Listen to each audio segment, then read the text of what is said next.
நிறைய பேருக்கு வந்துட்டு ஓட்டர் ஐடி வந்துட்டு நேம் லிஸ்ட் வந்துருச்சு. ஆனால் எங்களுக்கு அட்ரஸ் சேஞ்ச் பண்ணணும், லொக்கேஷன் டு லொக்கேஷன் எப்படின்றது தெரியல அப்படின்ற ஒரு கன்ஃபியூஷன் இருக்கலாம். அவங்களுக்காக தான் அந்த வீடியோ. வாங்க வீடியோக்குள்ளே போகலாம். இதுக்கு நீங்கள் செய்ய வேண்டியது www.eca.gov.in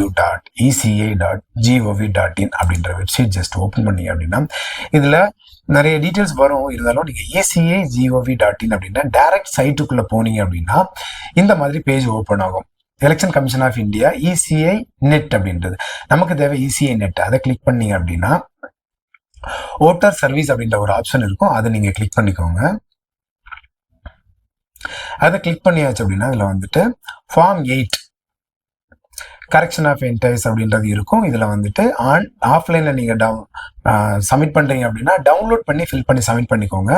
ஆன்லைன்ல நீங்க சப்மிட் பண்றதா இருந்தால் ஃபில் ஃபார்ம் 8 அப்படின்னு இருக்கும். அதை நீங்க கிளிக் பண்ணிக்கோங்க. கிளிக் பண்ணியாச்சுன்னா application for you or others, அதாவது செல்ஃபா உங்களுக்கு கூட தான் அதற்கு அதர்ஸ் அப்படின்னு கேட்கும். அப்போ நீங்கள் உங்களோட ஓட்டர் ஐடி கொடுத்துட்டீங்க அப்படின்னா சப்மிட் கொடுத்துட்டோம் அப்படின்னா இதில் வந்து ஒரு சில டீட்டெயில்ஸ் வரும். நீங்கள் எங்கே இருக்கீங்க, எந்த உங்களுடைய தமிழ்நாட்டில் எந்த சட்டமன்ற தொகுதியில் இருக்கீங்க அப்படின்ற டீட்டெயில்ஸ்லாம் உங்களுக்கு கொடுத்துரும். அதை ஓகே கொடுத்துட்டோம் அப்படின்னா நமக்கு கேட்குங்க எங்கே என்ன அப்படின்றது கேட்கும். இதுக்கு முன்னாடி உங்களுடைய ஓட்டர் ஐடியும் ஆதார் கார்டும் மிஸ்மேட்ச் ஆகாம கரெக்டா இருக்கா நேம் அப்படின்றத நீங்க செக் பண்ணிக்கோங்க. அந்த மாதிரி ஏதாவது மிஸ்மேட்ச் இருக்கு அப்படின்னா ஃபர்ஸ்ட் நீங்க ஆதார் கார்டை கரெக்ஷன் பண்ணிக்கோங்க. கரெக்ஷன் பண்ணிட்டு அதுக்கப்புறம் வந்து நீங்க ஓட்டர் ஐடி அப்ளை பண்ணுங்க. ஓட்டர் ஐடியில இப்போதைக்கு கரெக்ஷன் இருக்கு, எனக்கு ஆதார் கார்டு சர்டிபிகேட்லாம் கரெக்டா இருக்குன்னா இப்போதைக்கு நீங்க எதுவும் பண்ண வேண்டாம். அதை அப்படியே வச்சுட்டு எலெக்ஷன் முடிஞ்ச பிறகு நீங்க ஓட்டர் ஐடி கரெக்ஷன்ஸ்க்கு நீங்க அப்ளை பண்ணுங்க. அதான் கொஞ்சம் பெஸ்டா இருக்கும். ஏன்னா நம்ம பாக்குறது இப்போ வந்து லொகேஷன் ஷிஃப்ட் தான் பார்க்க போறோம், ஓட்டர் ஐடி கரெக்ஷன் பார்க்க போறது இல்ல. ஷிஃப்ட் ஆஃப் ரெசிடென்ஸ் கொடுத்துட்டோம் அப்படின்னா அதுல 2 ஆப்ஷன் இருக்கு. Within the assembly, outside assembly. நீங்க வித்தின் த அசம்பிளி அதாவது நீங்க உங்க ஒரு லொகேஷன்ல இருக்கீங்க, அதுல இருந்து 2 தெரு 3 தெரு தள்ளி வீடு எடுத்து போறீங்க அப்படின்னா நீங்க within the assembly no problem. இதே நீங்க வந்து திருச்சியில இருக்கீங்க, சென்னைக்கு வரீங்க அப்படின்னா அவுட் சைட் அசம்பிளி கான்ஸ்டிடியூஷன்ல வருவீங்க. அப்போ அதை நீங்க கிளிக் பண்ணிக்கணும். கிளிக் பண்ணி நீங்க ஓகே கொடுத்தாச்சு அப்படின்னா இந்த பேஜ் ஓப்பன் ஆகும். இதுல வந்துட்டு ஸ்டேட் டீடைல்ஸ் கொடுக்கும், உங்களோட details, submit application, declaration, submission, இந்த 5 பாயிண்ட்டும் நீங்க வந்து ஃபில் பண்ணணும். நீங்க ஒன்னு ஃபில் ஆக இந்த இடத்துல டிக் மார்க் விடும்.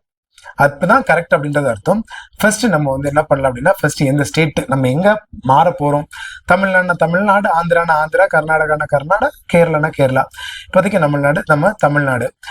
எந்த டிஸ்ட்ரிக்ட்டுக்கு நீங்க மாறி இருக்கீங்க, சென்னை. சென்னை அப்படின்னா எந்த சட்டமன்ற தொகுதிக்குள்ள நீங்க வர்றீங்க அப்படின்றத. ஸோ வில்லிவாக்கம் அப்படின்னு நான் போட்டேன். வில்லிவாக்கம் நீங்க போட்டீங்கன்னா சட்டமன்ற தொகுதி நம்பர் அதுல வந்து வந்துடும். இது பார்லிமெண்டரி தொகுதி எதுவும் தேவையில்லை. ஆனா இதுல நெக்ஸ்ட் அப்படின்ற ஒரு ஆப்ஷன் கொடுத்தாதான் நீங்க அடுத்த பேஜுக்குள்ள நீங்க போக முடியும். அப்படி இல்லைன்னா உங்களால எதுவுமே ஃபில் பண்ண முடியாது. இப்ப பாருங்க ஃபில் பண்ண முடியாது. இதுல நெக்ஸ்ட் அப்படின்ற ஆப்ஷன் கொடுத்தோன்னா இதுல வந்து ஆட்டோமேட்டிக்கா அது வந்து ஓப்பன் ஆகும். அதுல வந்துட்டு உங்களுடைய ஆதார் கார்டு கொடுத்துருங்க. ஆதார் கார்டு நம்பர் நீங்க கொடுத்துட்டீங்க அப்படின்னா தான்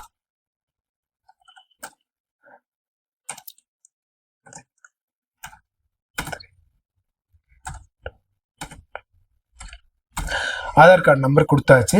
உங்களுடைய மொபைல் நம்பர் கொடுத்துருங்க.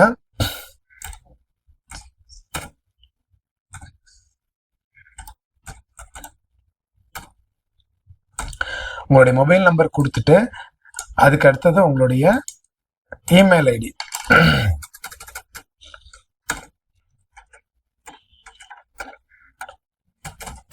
நீங்க இது கொடுத்தாதான் அடுத்த பேஜுக்கு ஓப்பன் ஆகும். அதே மாதிரி இங்க மேல பாத்துட்டீங்கன்னா உங்களுக்கு அது டிக் மார்க் விழுந்திருக்கும் பாருங்க. நீங்க ஒரு பேஜ் ஃபில் பண்ணிருக்கீங்க, அடுத்த பேஜ் ஃபில் பண்ணாதான் இந்த டிக் மார்க் விழும். இதை நீங்க கரெக்டா கவனமா பண்ணணும். அடுத்தது உங்களுடைய ரெசிடென்சியல் அட்ரஸ், நீங்க எந்த லொகேஷன் போறீங்களோ அந்த ஹவுஸ் நம்பர் தெளிவா கொடுக்கணும். ஏன்னா அதுக்கான ப்ரூஃப் நீங்க வந்து சப்மிட் பண்றீங்க. அதை மாத்தி கொடுத்துட்டீங்க அப்படின்னா உங்களுக்கு அது கிளியர் ஆகாது. உங்களுடைய லொகேஷன்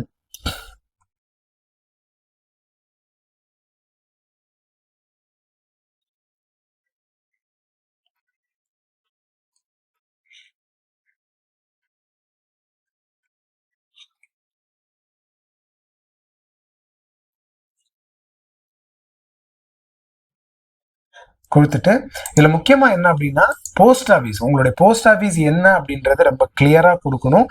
ஏன் அப்படின்னா மாத்தி கொடுத்துட்டீங்க அப்படின்னா உங்களுக்கு கஷ்டம். போஸ்ட் ஆஃபீஸை பொறுத்த அளவுக்கு ஒரு பின்கோட்ல 2 அல்லது 3 இருக்கலாம். ஒரு மெயின் ஆஃபீஸ், 2 சப் ஆஃபீஸ் இருக்கலாம். இல்லைன்னா ஒரு சப் ஆஃபீஸ், ஒரு பிரான்ச் ஆஃபீஸ், 2 சப் ஆஃபீஸ் இருக்கலாம்.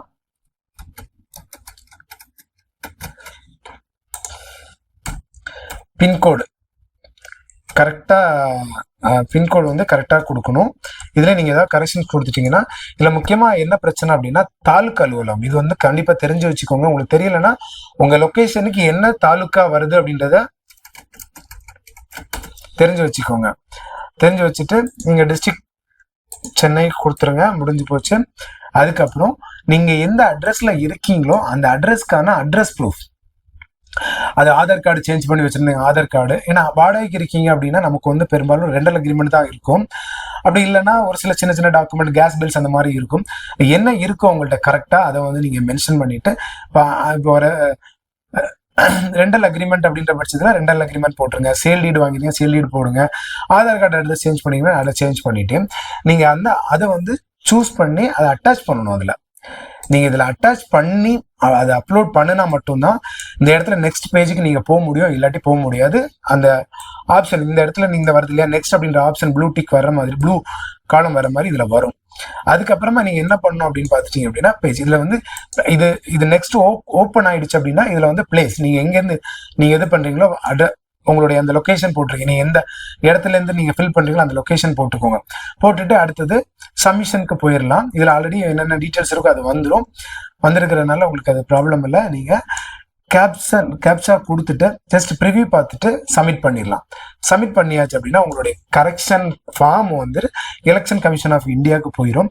வித்தின் 15 daysல நீங்கள் எந்த அட்ரஸ் கொடுத்துருக்கீங்களோ அந்த அட்ரஸ்க்கு தான் உங்களுக்கு வந்துட்டு ஓட்டர் ஐடி கார்டு வந்து டெலிவரி ஆகும். ஸோ இதை கேர்ஃபுல்லாக ஃபில் பண்ணுங்க. ஃபில் பண்ணாமல் இருக்கும்போது நமக்கு வந்து கொஞ்சம் கஷ்டமாயிரும். ஸோ இந்த வீடியோ கண்டிப்பாக உங்களுக்கு யூஸ்ஃபுல்லாக இருக்கும்னு நினைக்கிறேன். மீண்டும் ஒரு வீடியோவோட உங்களை சந்திப்போம். நன்றி, வணக்கம்.